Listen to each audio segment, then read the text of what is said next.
Olá, meus amigos da Central do Livro de Mormon. Que bom poder falar com vocês novamente. Foram semanas complicadas porque eu tive um casamento do meu filho e o casamento da minha sobrinha, um atrás do outro. Então, tivemos que viajar, ficar fora, mas foi maravilhoso. Os dois casais muito bonitos. Meu filho se casou com uma moça de uma boa família, uma moça excelente. A gente ama ela como uma filha. A minha sobrinha também se casou com um rapaz maravilhoso. Então foi bom, estamos de volta e tocamos a vida aqui. Hoje eu queria bater um papo com vocês. Sabe? Falar de algumas coisas que têm tocado meu coração. E uma das coisas que eu queria abordar aqui hoje é o seguinte. Eu escrevo muito, a gente faz muita coisa e eu recebo algumas críticas.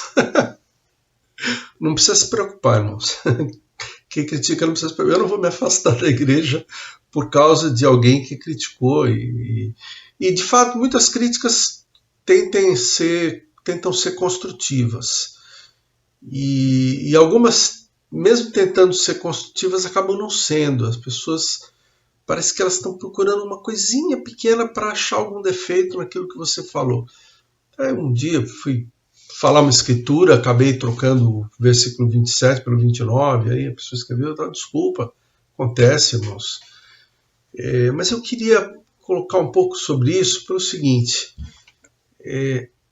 se a gente puder achar menos falhas nos outros, e eu honestamente não estou preocupado comigo, mas eu me preocupo porque nós temos milhares de bispos no Brasil que todas as semanas sofrem críticas.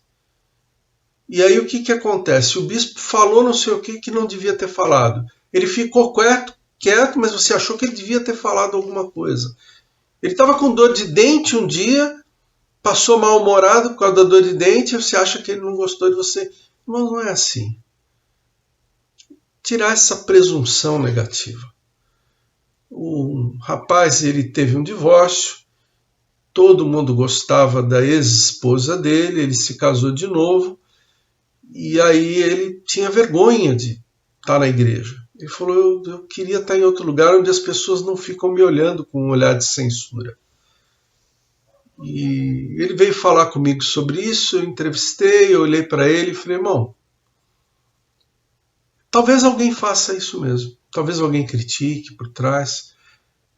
Mas, que é uma coisa sincera, a maior parte das pessoas não está nem preocupada com você, estão ignorando você, não estão nem criticando nem elogiando. E muitos também, estão orando pelo seu sucesso, estão torcendo por você. Então, por causa de uma pessoa, né? Eu lembro de ter ido para Portugal e foi uma experiência maravilhosa. E aí teve um dia lá que a gente teve uma experiência, alguém foi um pouco mais grosseiro com a gente. Aquilo não representou a viagem, porque talvez 100 pessoas foram maravilhosas com a gente, uma delas não foi. Então, quer dizer, em vez de focar naquela única, eu vou transformar toda a experiência de viagem numa experiência ruim, com tantas experiências boas. Então, a minha mensagem é a seguinte, irmãos, ignora as coisas pequenas. Ignora, você não tem necessidade de corrigir tudo, nem para os seus filhos. E isso é a arte de você distinguir o que é um erro de 1 centímetro e o que é um erro de 1 quilômetro. Então, o filho que esqueceu uma luz acesa, vai lá e apaga a luz, não fala nada, deixa para cá. Agora, se ele bater num colega de escola, aí é uma coisa mais séria, você vai ter que agir. Então, é preciso que a gente tenha uma dosimetria correta para tratar as coisas. E também, a gente parar de achar defeito em coisas pequenas. Uma das coisas que não prejudica, mas eu acho que é interessante citar isso, é a questão da linguagem. Eu vi uma vez um irmão que ele falou assim, olha, tem um hino que abala o meu testemunho, que eu tenho dúvidas da igreja. Eu falei, irmão, o que é isso? Eu já vi as pessoas terem dúvida por causa de ensinamentos, de uma série de coisas, mas por causa do hino nunca tinha visto. Ele falou que o hino era "Hoje ao profeta louvemos". Ele falou que aquilo era uma apostasia, porque nós louvamos apenas a Deus. Eu falei, irmão, não é isso não. O seu problema não está na igreja, não está no inário, está no dicionário. A palavra louvar significa amar, é um sinônimo de amar. Então, nós louvamos a Deus, nós louvamos ao profeta porque nós amamos o profeta.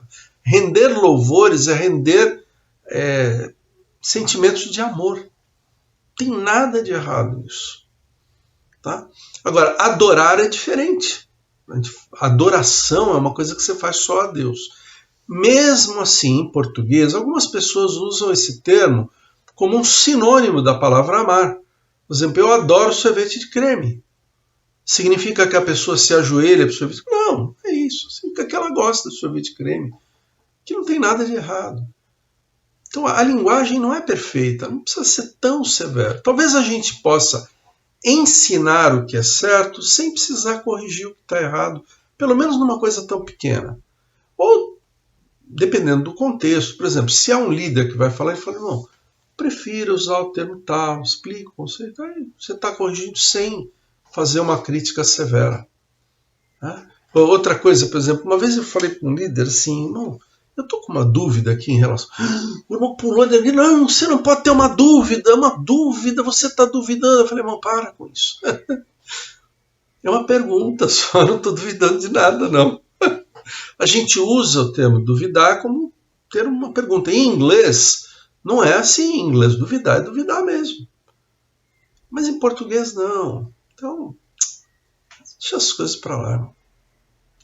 Deixa as coisas para lá. Não leva as coisas tão a sério. Porque se você levar tão a sério, ninguém vive. Eu escrevi um texto, e é um texto interessante e engraçado que eu tive mais de 1000 reações para ele. Nunca tinha acontecido. E nesse texto eu comecei dizendo que a igreja é interessante. Ela foi fundada por um garoto de 14, 15 anos, e é dirigida por um homem de 98.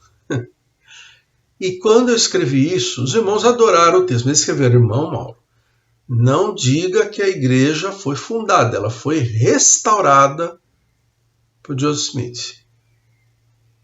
E aí, bom, é um preciosismo. Entra na sala de imprensa da igreja, o site oficial da igreja, e você vai ver lá, a Igreja de Jesus Cristo foi fundada pelo profeta Joseph Smith e tal. Então, quer dizer, por quê? Porque, muito embora ninguém duvida, ninguém tem esse tipo de questionamento, é óbvio que foi o Senhor Jesus Cristo que foi o autor dessa restauração. Mas ele o fez por intermédio do profeta Joseph Smith. Então, perante os registros do mundo, perante documentos e perante o mundo, a igreja foi fundada por Joseph Smith e não há nada de errado nisso. Não precisa ficar pegando no pé por uma coisa tão pequena. É que eu falei, quando você pensa no que fazem com os bispos, é aí que eu estou preocupado. Se quiser me criticar, não tem problema, pode criticar, não tem problema nenhum. Agora, os seus bispos, os seus presidentes de estaca, eles dedicam centenas de horas, dedicam muitas horas para ir cuidar de vocês, para preparar as reuniões, para escolher os oradores, para entrevistar os membros, para cuidar dos jovens e tudo. E aí você está preocupado porque um dia ele falou, duvidava, quando um dia... Não faz isso. Tem uma presunção positiva. Eu tenho uma experiência interessante. O presidente Ostergaard foi o presidente do CTM de São Paulo até o ano de 2005. Então ele terminou a missão dele no ano de 2005. E foi quando eu fui chamado para servir no CTM e eu tive uma aula com ele que foi uma preciosidade, aquilo foi um tesouro. E ele contou uma experiência assim muito legal. Ele disse que ele era presidente de missão no meio oeste americano e ele resolveu visitar os missionários de surpresa. Chegou 7h pouco da manhã, horário que eles já deviam estar estudando, queria estudar as escrituras com ele. Quando chegou lá, a casa estava toda fechada. Bateu na frente, ninguém atendeu. Aquelas casas americanas, tudo aberto, ele foi até o fundo, bateu na porta do fundo, ninguém atendeu. Aí foi até o lado e tinha uma janela com aquele suor, assim, sabe quando você tem gente lá dentro? Né? E aí ele bateu naquela janela. Dali a pouco abriu um missionário, assim, com aquela cara toda torta de quem acabou de acordar. O presidente. E aí fechou aquilo, aquele barulheiro e tal, eles foram se trocar e tal. E aí o presidente disse que foi uma cena horrível, disse que estava cheio de resto de pizza, a casa que eles tinham comido de noite, estavam cansados, tudo. E agora, a conclusão do presidente Oscar foi a coisa mais linda. Ele falou, irmãos, o errado ali era eu, não eram eles. Então ele ensinou um princípio. Surpreenda-os no seu melhor momento e não no pior. Irmãos, eu garanto uma coisa. Se nós formos julgados pelos nossos piores momentos, nós vamos todos para o inferno. Não vai sobrar um. Então não faça isso. Não é a maneira como o Senhor os vê. Surpreenda-os no seu melhor momento. Lembra a experiência de Cristo? Cristo chamou as pessoas no Sermão da Montanha e como que ele começou o seu discurso? Ele falou, bem-aventurados sois vós. Bem-aventurados os que choram. Ele começou abençoando as pessoas, reconhecendo as coisas boas nelas. Na igreja é interessante que quando se faz uma atividade, depois que se fez uma atividade, um acampamento, uma festa, alguma coisa, as pessoas se reúnem, a liderança se reúne para avaliar aquela atividade. O pobre coitado da pessoa que fez a atividade, ele vai ser chumbado ali.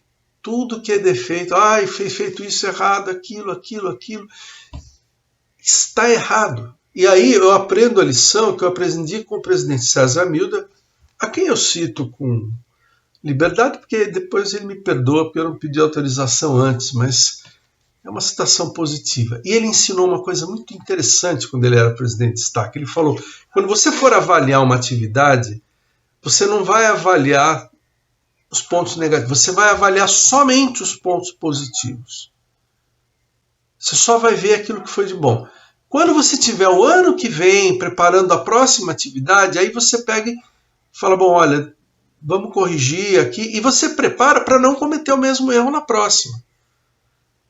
Isso tem o propósito de edificar as pessoas. Porque aquela pessoa que preparou a atividade, ela deu do seu tempo, do seu talento, saiu, sacrificou o tempo com a família para fazer uma coisa boa para os outros. Então nós só vamos ver aquilo que é positivo nela. Porque é assim que o Senhor nos vê. E Ele nos manda os problemas para que a gente possa se arrepender. Mas uma vez que um homem se arrependa dos pecados, o mesmo é perdoado. E deles, dos pecados, o Senhor não se lembra mais. Eu sabia que Deus tinha a capacidade de fazer tudo. Criar mundos, de criar todas as coisas. Agora, eu nunca tinha imaginado que Deus tinha a capacidade de esquecer alguma coisa. Né? A gente esquece porque eu estou velho, eu esqueço as coisas, mas Deus esquecer. Mas, no entanto, Ele vai esquecer dos nossos pecados. E então é como se eles nunca tivessem acontecido. Tem promessa maior do que essa? Muito obrigado, irmãos, pelo seu carinho, pelo seu amor e tantas coisas boas que temos juntos.